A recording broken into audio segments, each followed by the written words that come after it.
Why isn't all of this stuff that's happening under the hood just happen? Like, why do we feel it? No one knows the answer to that question. I mean, that's the gazillion-dollar question. Why did evolution endow us with this capacity?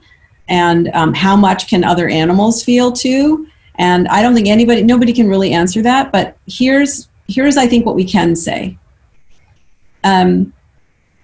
When you look at so one thing that we know for sure is that in the evolution of animals, better ability to sense the world around you and to sense your body results in better control of your body budget and your actions. So sensation, you sense things because as an animal, because it helps your nervous system control your actions and control your body budget better. That's why we sense things. So the interesting thing about sensations from the body is that you don't experience those sensations directly. Like when you look out in the world, you experience vision, right? You see things in a very, very high dimensional way because you see lots of details. You see colors, you see lines, you can see things in really high detail.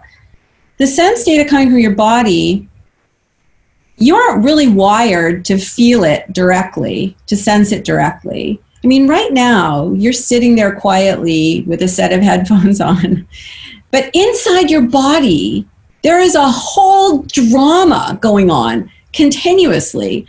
Things are moving around.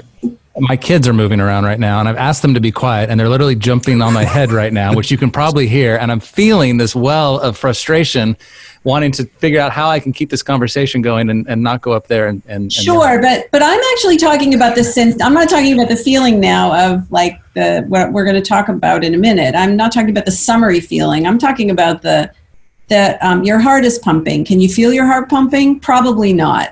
And maybe if you run up the stairs, you can feel it, but you're not actually feeling your heart pumping. When you run up the stairs, what you feel is your heart hitting against your the bone, your skeleton, basically your breastbone. So what you feel as your heartbeat is actually not your heart per se, but your heart hitting bone. That's what you feel. So that's actually what you're feeling is something that we would call touch or vibrations. It's not your heart. You can't feel your liver working.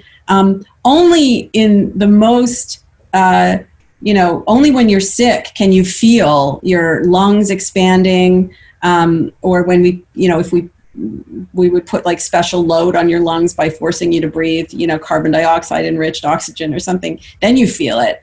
Only when you have a stomach ache can you feel your gut. Even when you have a life-threatening illness like appendicitis, you feel that as a kind of a general ache somewhere in your abdomen until the moment right before your appendix is going to burst. And that's when you feel it as a needle, a sharp pain right where your appendix is. I mean, basically, everybody has going on inside them a constant drama that they are largely unaware of.